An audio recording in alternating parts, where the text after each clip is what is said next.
Hello, everyone. Wonderful to be here with you today. We have another round of great questions from the community today, so I'm going to address those. First of all, I'm Kristen. I'm the chief advisor here for Beyond the States. And as you can imagine, I receive questions from students and parents every single day. I get it. Obtaining a degree abroad can feel like a far-fetched or intimidating prospect, but it really isn't. We have supported thousands of US students over the last 10 years in exploring and pursuing these different options.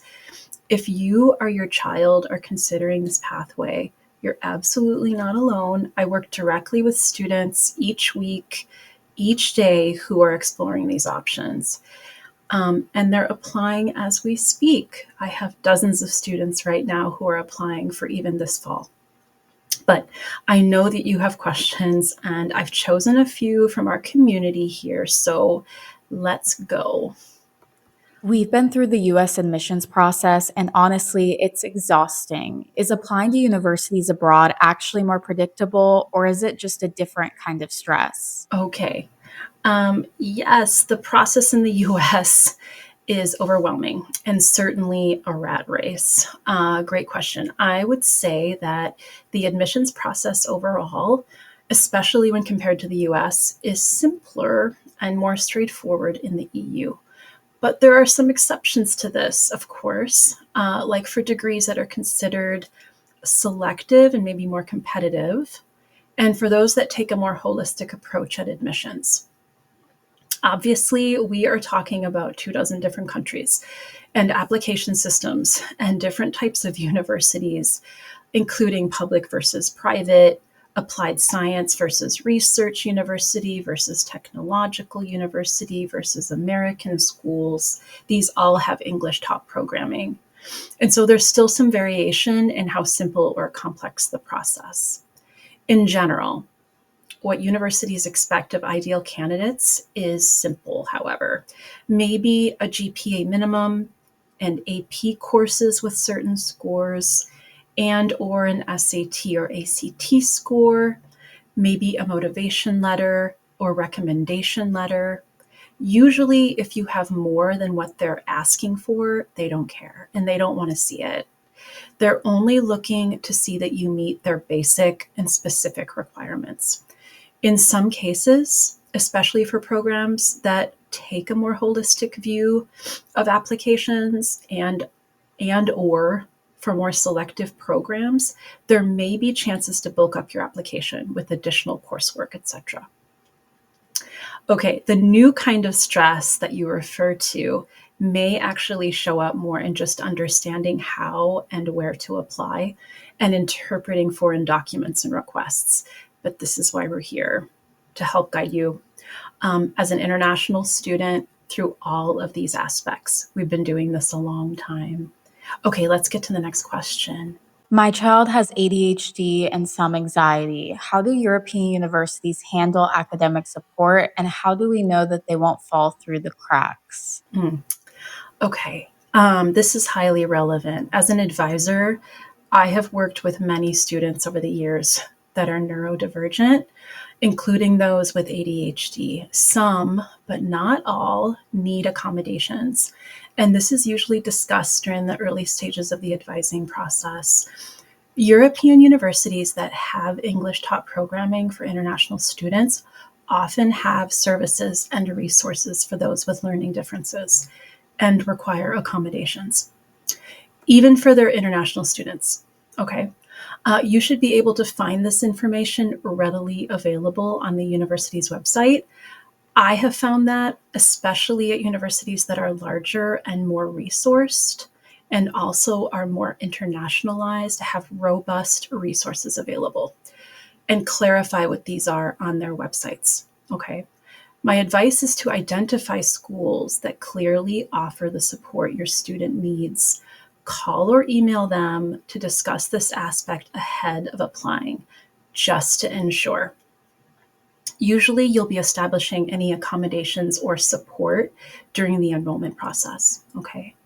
I encourage you to tap into our member Facebook group or community group where there are many conversations with students and families who have navigated this very thing in Europe. You may find some wisdom there. Okay. But we also have blog posts and podcast episodes on this topic as well that you can refer to. Okay, let's keep going. If my student earns their bachelor's degree abroad, will that limit their options for graduate school back in the US, or can it actually help? Okay, the question of transferability of foreign degrees is a really common question and concern. Okay, but the short answer is no, it will not limit a student who wants to return to the US for graduate school, as long as the degree is fully accredited and internationally recognized, as all of the English taught degrees are in the Beyond the States database and those that we work with. There shouldn't be an issue with how the US school views the degree. US universities are quite accustomed to working with foreign applications, okay? By the way, many of the students we work with choose this path, obtaining their undergraduate degree in Europe and then returning to the US for postgraduate work or a career. Okay. I keep hearing horror stories about visas. How complicated is the student visa process, and how much of that do families actually have to handle themselves? All right.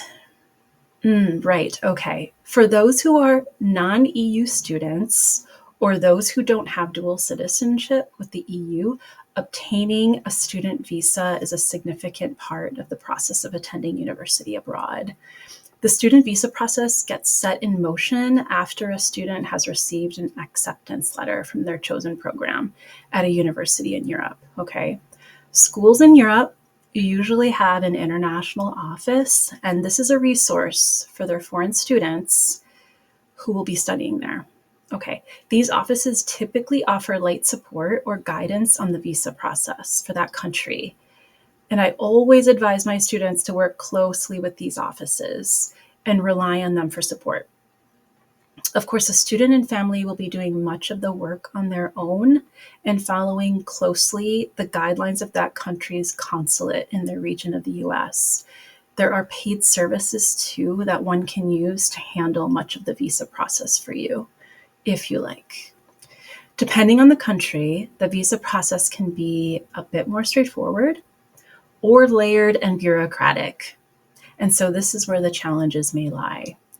I'll say this, having worked with hundreds of students over the years, it is rare that I hear from a student who was not able to obtain a visa. Very rare. And for those that did run into these issues, at least one of the schools went out of their way to advocate and support the student and found a way for them to still stay and study while they were waiting for the visa to ultimately come through. Okay. Are students allowed to work while studying abroad, and is it realistic to earn money during the school year? Yes, most EU countries allow international students on a student visa to work while studying. Good news. Many of the students we have worked with over the years who are studying in Europe have a part time job. Usually, a student can work up to 20 to 25 hours per week during the academic year. During the summer, when school isn't in session, a student is often allowed to work full time. Okay. The maximum number of weekly hours an international student can work will depend on that country. How does housing work for international students, and how do families avoid scams or unsafe living situations? Okay, this is a common one. Student housing in Europe is often quite different than in the US.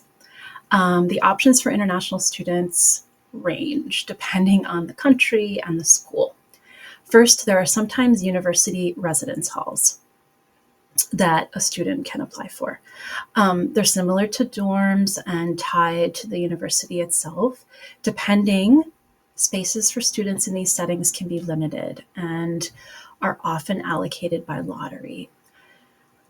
Next, and a popular option is a private student residence. These are very popular.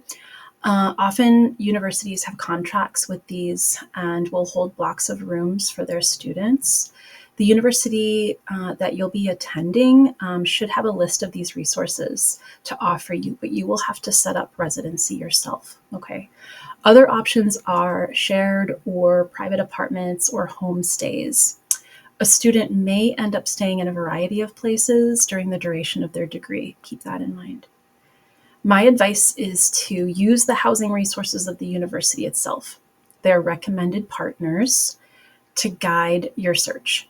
They should have legitimate sources for you to refer to.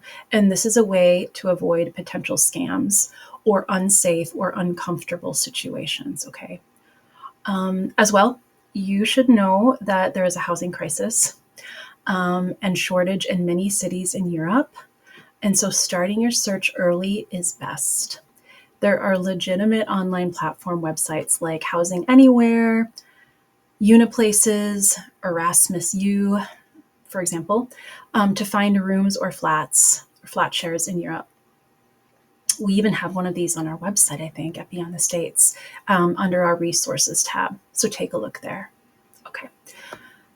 Next question. If you were my parent, would you honestly recommend this path? And for what type of student does it make the most sense? Not only am I an advisor for US students who are considering this option, but I happen to be the parent of a current 12th grader as we speak who has applied to degree programs in Europe for this coming fall intake. So I myself also obtained one of my degrees in Europe many years ago and was able to experience the benefits firsthand. The question around what kind of a student is a good fit, I've wrestled with an answer to this for years. This is really because I have personally seen and worked with such an array of students over the years, some shy, some extroverted, some more self motivated than others, some who have traveled widely, and others who have never traveled outside of the US before, some who see the value of getting out of their comfort zone, and others who see the benefits of that but are understandably timid. So there is the absolute gamut of students who consider this an interesting and challenging option for them. And the students that ultimately thrive abroad aren't always the ones I expected. So ultimately, even if a student isn't certain of this option, but they're dipping their toe in the water, so to speak, I think that there's such value in at least understanding what's on offer for them abroad versus what they know in the US and the unique benefits. Weighing the pros and cons. This allows a student to at least weigh their options. Okay, that's it. Great questions. I hope that this has been helpful and at least given you some things to consider. We're here to help, and I encourage you to head to our website, beyondthestates.com, where you can learn much more.